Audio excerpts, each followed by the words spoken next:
Cameroon में फंसे झारखंड के 11 श्रमिकों की हुई घर वापसी। मुख्यमंत्री हेमंत सोरेन के निर्देश पर कैमरून में फंसे राज्य के 47 प्रवासी श्रमिकों में से 11 की सुरक्षित वापसी करा ली गई है। शेष 36 श्रमिकों की वापसी के लिए श्रम विभाग के अधिकारी जुटे हैं। शुक्रवार को कैमरून से वापस झारखंड आने वाले 11 श्रमिकों को विभाग की ओर से उन्हें घर पहुंचाया गया। हजारीबाग, बोकारो व गिरिडीह जिला के कुल 47 श्रमिक मध्य अफ्रीका के कैमरून में कार्यरत मेसर्स ट्रांसलेट लाइटिंग लिमिटेड में काम कर रहे थे। कई माह से इन लोगों को वेतन भुगतान नहीं किया जा रहा था। कंपनी उनके साथ अच्छा व्यवहार भी नहीं कर रही थी। मुख्यमंत्री हेमंत सोरेन को इसकी जानकारी होने पर उन्होंने राज्य प्रवासी नियंत्रण कक्ष को त्वरित कार्रवाई करने का निर्देश दिया था। श्रम विभाग के राज्य प्रवासी नियंत्रण कक्ष ने त्वरित कार्रवाई करते हुए श्रमिकों और संबंधित कंपनी से संपर्क कर मामले का सत्यापन किया। उसके बाद श्रम सचिव मुकेश कुमार व श्रमायुक्त संजीव कुमार बेसरा ने संबंधित जिलों के श्रम अधीक्षकों से नियोक्ताओं और बिचौलियों पर एफआईआर दर्ज कराते हुए फंसे हुए श्रमिकों को सुरक्षित वापस लाने की प्रक्रिया शुरू की। राज्य में मनरेगा की 2000 रिक्त पदों को भरने की तैयारी। राज्य भर में मनरेगा कर्मियों के 2000 से अधिक खाली पदों को भरने की तैयारी की जा रही है। अभी कई जिलों से रिक्तियां मांगी गई हैं। प्रखंड कार्यक्रम पदाधिकारी अर्थात बीपीओ के पद भी खाली हैं। हर प्रखंड में एक बीपीओ होते हैं पर वे भी पूरे नहीं हैं। वहीं हर प्रखंड में एक सहायक अभियंता और 5 पंचायत मिलाकर एक कनीय अभियंता होते हैं। इन इंजीनियरों के पद भी खाली पड़े हुए हैं। रोजगार सेवक की भी कमी है। लेखा सहायक और कंप्यूटर ऑपरेटर की भी रिक्तियां हैं। ऐसे में इन पदों पर नए साल में नियुक्ति की जानी है। शिक्षा मंत्री ने कहा, राज्य में शिक्षकों की ट्रांसफर नीति में होगा बदलाव। शिक्षा मंत्री रामदास सोरेन ने कहा कि झारखंड के सरकारी स्कूलों में शिक्षकों के ट्रांसफर संबंधित नियमों में बदलाव किया जाएगा। इसके लिए विभाग की ओर से तैयारी की जा रही है। इसके बाद शिक्षकों की गृह जिले में स्थानांतरण की प्रक्रिया सरल हो जाएगी। श्री रामदास सोरेन ने रविवार को कहा कि मुख्यमंत्री स्कूल ऑफ एक्सीलेंस में 2 गार्ड और 1 माली की नियुक्ति की जाएगी। तत्काल आउटसोर्स कर सभी स्कूल में 2-2 सिक्योरिटी गार्ड और 1 माली की बहाली की जाए।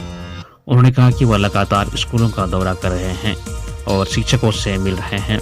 इस दौरान एक बात सामान्य तौर पर दिख रही है कि गांव के स्कूलों में पदस्थापित शिक्षकों ने शहर के स्कूलों में अपना नियोजन करा लिया है। सांसद सुखदेव भगत ने सरना धर्म कोड को लागू करने की मांग। बिशुनपुर प्रखंड के सिरका बटोली गांव में रविवार को धर्मकुड़िया के 14वें स्थापना वार्षिक उत्सव कार्यक्रम का आयोजन किया गया। मुख्य रूप से लोहरदगा सांसद सुखदेव भगत, ओडिशा के धर्मगुरु मणिलाल किरकेट्टा उपस्थित थे। सांसद ने सबसे पहले आदिवासी समाज के अगुवा रहे स्वर्गीय डॉक्टर प्रवीण उरांव, स्वर्गीय डॉक्टर कर्मा उरांव, स्वर्गीय जयपाल उरांव, स्वर्गीय वीरेंद्र भगत, स्वर्गीय बिरसा उरांव के चित्र पर माल्यार्पण कर उन्हें श्रद्धांजलि अर्पित किए। सांसद सुखदेव भगत ने कहा कि आदिवासी होने का हम सबों को गर्व करना चाहिए। आदिवासी समाज प्रकृति के पूजक है और सीधे साधे होते हैं। उनके मन में कोई छल कपट नहीं होता।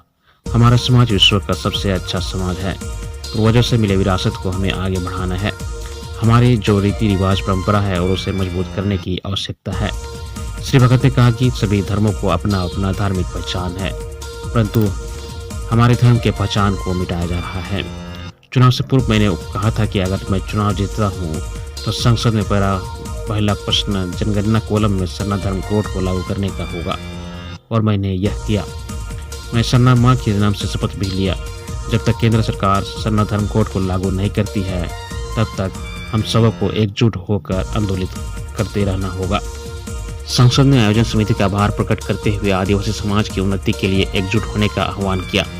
ओडिशा के धर्मगुरु मणिलाल किरकेट्टा ने कहा कि झारखंड में सरना समाज काफी जागृत है। यहाँ से प्रेरणा लेकर ओडिशा में भी समाज को जागृत करने का काम कर रहे हैं। समाज की उन्नति के लिए हम सभी को संगठित होना होगा तथा शिक्षा पर विशेष ध्यान देने की आवश्यकता है। मौके पर संजय उरांव, राजू उरांव, मुखिया राम प्रसाद बढ़ाई, शीला उरांव, आलोक कुमार समेत कई लोग शामिल थे। हजारीबाग एसडीओ की पत्नी को न्याय दिलाने के लिए शहर में निकला कैंडल व मशाल जुलूस। हजारीबाग सदर एसडीओ अशोक कुमारी की पत्नी अनीता कुमारी को न्याय दिलाने को लेकर रविवार को कैंडल मार्च और मशाल जुलूस बुढ़वा महादेव से निकला। जुलूस शहर के विभिन्न चौक चौराहों से गुजरते हुए झंडा चौक पहुंचकर समाप्त हुआ। झंडा चौक में मृतका अनीता कुमारी की प्रतिमा पर श्रद्धांजलि अर्पित कर सभी ने उन्हें नमन किया। जुलूस में शामिल लोगों ने मृतका अनीता कुमारी के दोषियों की कड़ी सजा दिलाने की मांग कर रहे थे। लोगों ने कहा कि यह घटना न केवल हजारीबाग बल्कि पूरे क्षेत्र को झकझोर कर रख दिया है। जुलूस का नेतृत्व सदर विधायक प्रदीप प्रसाद ने किया।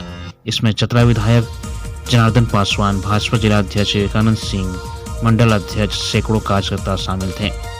सदर विधायक प्रदीप प्रसाद ने कहा कि यह केवल अनीता कुमार के परिवार का मामला नहीं है, बल्कि यह पूरे समाज की बेटी का सम्मान और सुरक्षा का सवाल है। दोषियों को सख्त सजा दिलाने का तक यह संघर्ष जारी रहेगा। इस मामले को सड़क से लेकर सदन तक आवाज बुलंद किया जाएगा। इस मामले में पुलिस और प्रशासन को तुरंत कार्रवाई करनी चाहिए। आरोपियों को तत्काल गिरफ्तारी, दोषियों को कानून के दायरे में लाया जाए। चतरा विधायक जनार्दन पासवान ने कहा कि यह घटना न केवल एक परिवार बल्कि पूरे समाज के लिए गहरी पीड़ा का विषय है। अनीता कुमारी के साथ अमानवीय कृत्य ने झकझोर कर रख दिया है। यह आंदोलन न्याय के प्रति हमारी प्रतिबद्धता को दिखाता है। इसे राज्य सरकार गंभीरता से ले। जुलूस में विवेकानंद सिंह, अशोक यादव, सुदेश चंद्रवंशी, हरीश श्रीवास्तव समेत कई लोग शामिल थे। तमाड़ सड़क हादसा में 3 युवकों की मौत, एक की हालत गंभीर। रांची टाटा एनएच में तमाड़ थाना क्षेत्र के कांची नदी के समीप रविवार को ट्रक के धक्के से बाइक सवार 3 युवकों की मौत हो गई, जबकि 2 युवक घायल हो गए। 3 मृतकों की पहचान जमशेदपुर भुइयाडी निवासी सुमित मिश्रा, पुलकित सिंह, निखिल कुमार के रूप में हुई है। वहीं घायल प्रिंस कुमार, शुभम कुमार का तमाड़ सीएचसी में प्राथमिक उपचार के बाद चिकित्सक ने रिम्स रांची रेफर कर दिया। उनकी भी स्थिति गंभीर बनी हुई है। हादसे के बाद करीब 1 घंटे तक वाहनों का परिचालन बाधित रहा। 1 घंटे के बाद प्रशासन की पहल पर हाईवे पर आवागमन सामान्य हुआ। जानकारी के अनुसार जमशेदपुर के भुइयाडी से बाइक सवार दोस्तों का ग्रुप रविवार को जोन्हा फॉल पिकनिक मनाने जा रहे थे। इसी बीच तमाड़ थाना क्षेत्र के कांची नदी के समीप बने डायवर्सन के पास ट्रक ने दोनों बाइक सवारों को पीछे से टक्कर मार दी। धनबाद से बिहार जा रहे 122 टन अवैध कोयला लदे 4 ट्रक गिरिडीह में जब्त। पचम्बा और डुमरी पुलिस ने शनिवार की रात जांच अभियान के दौरान अवैध कोयला लदे 4 ट्रकों को जब्त किया है। इन ट्रकों पर 122 टन कोयला लदा था, जो धनबाद से बिहार लाया जा रहा था। बताया जाता है कि पचम्बा थाना पुलिस की पेट्रोलिंग पार्टी ने पचम्बा चितरडी मार्ग पर बुढ़वाहार के पास 3 ट्रकों को रुकवाया और उसकी जांच शुरू की।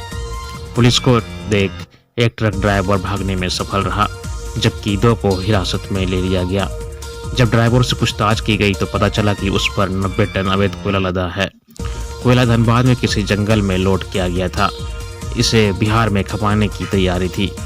पुलिस को सूचना मिली थी कि जीटी रोड से कोयला भेजने की बजाय धनबाद से गिरिडीह होते हुए बिहार की ओर 5 ट्रक कोयला भेजा जा रहा है। सूचना पर पचम्बा थाना पुलिस सतर्क हुई और अधिकारियों ने पेट्रोलिंग टीम को नजर रखने को कहा। नए साल के जश्न में नकली शराब खपाने की तैयारी। नव वर्ष के मौके पर शहर से लेकर गांव तक शराब की डिमांड बढ़ जाती है। इसे देखते हुए नकली शराब खपाने की तैयारी की जा रही है। उत्पाद विभाग ने रविवार की रात मनातू थाना क्षेत्र में छापेमारी कर नकली शराब बनाकर बेचने वाले एक अपराधी को गिरफ्तार किया है। वहीं 2 अपराधी भाग निकले। मौके से उत्पाद विभाग ने 45 लीटर नकली शराब और शराब पैक करने के लिए 500 खाली बोतल बरामद किया है। अपराधी इंपीरियल महंगे ब्रांड की नकली विदेशी शराब तैयार करते थे। उत्पाद अधीक्षक को जानकारी मिली थी कि मनातू में नकली शराब का कारोबार किया जा रहा है। इस पर छापेमारी टीम मनातू पहुंची। मनातू के बाजार के इलाके में रहने वाले मनीष कुमार और पवन कुमार गुप्ता के घर में छापेमारी की। रात में अचानक पुलिस के पहुंचने से वहां हड़कंप मच गया। मौके से नकली शराब और पैकिंग के लिए बोतल मिला। स्वर्गीय महेंद्र प्रसाद के पुत्र पवन कुमार गुप्ता के घर से ही उत्पाद विभाग की टीम ने गिरफ्त में ले लिया, जबकि नकली शराब के अवैध धंधे में शामिल मनातू के ही रहने वाले योगेंद्र प्रसाद का पुत्र प्रिंस कुमार, उमेश प्रसाद का बेटा मनीष कुमार भाग निकला। नकली शराब को मनातू और इससे सटे बिहार के इलाकों में बेचा जाता था। राज्य में पश्चिमी विक्षोभ के कारण मौसम में बदलाव। झारखंड में 4 जनवरी तक मौसम साफ रहेगा। मौसम साफ होने से न्यूनतम तापमान गिर सकता है। अभी राज्य में पश्चिमी विक्षोभ का असर है, इस कारण कई हिस्सों में बादल छाए हैं। मौसम केंद्र ने पूर्वानुमान किया है कि अगले कुछ दिनों से राजधानी सहित राज्य के कई हिस्सों से पश्चिमी विक्षोभ का असर कम हो जाएगा। इस कारण न्यूनतम तापमान गिर सकता है। राजधानी का न्यूनतम तापमान 10 डिग्री सेल्सियस से नीचे जा सकता है। अधिकतम तापमान भी 25 डिग्री सेल्सियस के आसपास रह सकता है। मौसम केंद्र के अनुसार राज्य के कई जिलों में अगले कुछ दिनों तक सुबह और शाम के बाद घना कोहरा छाया रह सकता है। इसको लेकर मौसम केंद्र ने अलर्ट जारी किया है। गिरिडीह जिले के भिलवाघाटी में पुलिस ने चलाया वाहन जांच अभियान। गिरिडीह जिले के भिलवाघाटी में पुलिस ने रविवार को झारखंड बिहार सीमा पर बुधवाडीह के पास वाहन जांच अभियान चलाया। थाना प्रभारी ब्रजेश कुमार के नेतृत्व में चलाए गए अभियान में सभी वाहनों की डिक्की की जांच की गई। साथ ही दोपहिया वाहनों के चालकों से सुरक्षित यात्रा के लिए हेलमेट व जूता पहनकर वाहन चलाने का निर्देश दिया। वाहन चलाते समय मोबाइल का उपयोग नहीं करने की बात कही। थाना प्रभारी ने बताया कि एसपी के निर्देश पर अपराध पर अंकुश लगाने व सड़क दुर्घटना को रोकने के उद्देश्य से वाहन जांच अभियान चलाया गया। जेपी नड्डा ने झारखंड में सदस्यता अभियान को गति प्रदान करने का दिया निर्देश। भाजपा के संगठन महापर्व सदस्यता अभियान को लेकर रविवार को नई दिल्ली में बैठक हुई। इसमें झारखंड समेत अन्य राज्यों में चल रहे सदस्यता अभियान की चर्चा की गई। भाजपा के राष्ट्रीय अध्यक्ष जेपी नड्डा ने सदस्यता अभियान को गति प्रदान करने का निर्देश दिया। श्री नड्डा ने कहा कि झारखंड में सदस्यता अभियान की शुरुआत 22 दिसंबर से हुई है। झारखंड में अब तक 3 लाख ही नए सदस्य बनाए जा सके हैं। इस पर बैठक में चिंता जताई गई। साथ ही इसे और गति प्रदान करने का निर्देश दिया गया। बैठक में प्रदेश भाजपा अध्यक्ष बाबूलाल मरांडी, संगठन महामंत्री कर्मवीर सिंह, प्रदेश महामंत्री व सांसद प्रदीप वर्मा, सांसद दीपक प्रकाश व पूर्व सांसद समीर उरांव मौजूद थे। राजधानी की प्रमुख सड़कों पर लगेगी डेकोरेटिव लाइट। राजधानी की प्रमुख सड़कों को सजाया संवारा जाएगा। इसकी शुरुआती कचहरी मेन रोड से की जाएगी। सड़कों पर डेकोरेटिव लाइट लगाकर खूबसूरत बनाया जाएगा। वहीं सड़क पर बने डिवाइडर का डिजाइन बदलकर उस पर आकर्षक पौधे भी लगाए जाएंगे। बाद में शहर की अन्य प्रमुख सड़कों को भी इसी तर्ज पर विकसित किया जाएगा। नगर विकास सचिव सुनील कुमार ने रांची नगर निगम व जुटको के अधिकारियों को इससे संबंधित निर्देश दिया है। सचिव ने कचहरी चौक, जुटको कार्यालय, नियोजन कार्यालय, लाइन टैंक रोड होते हुए चड्डे रोड से अलबाटिका चौक तक के पुनर्विकास की योजना की तैयारी करने का निर्देश दिया गया है। उक्त सड़कों को यातायात व आम नागरिकों की सुविधाओं को ध्यान में रखते हुए योजना बनाने की आवश्यकता बताई। सड़क के पुनर्विकास का प्रस्ताव जल्द देने को कहा गया है। श्री कुमार ने राहगीरों के लिए बनाए गए फुटपाथ को आरामदायक बनाने का भी निर्देश दिया। फुटपाथ को अतिक्रमण मुक्त कर वहां आकर्षक लाइटिंग का इंतजाम करने को कहा है। लोगों की सुविधा के लिए सड़कों पर उचित दूरी चिन्हित कर शौचालय और ट्रैफिक बूथ का भी निर्माण कराने का निर्देश दिया गया है।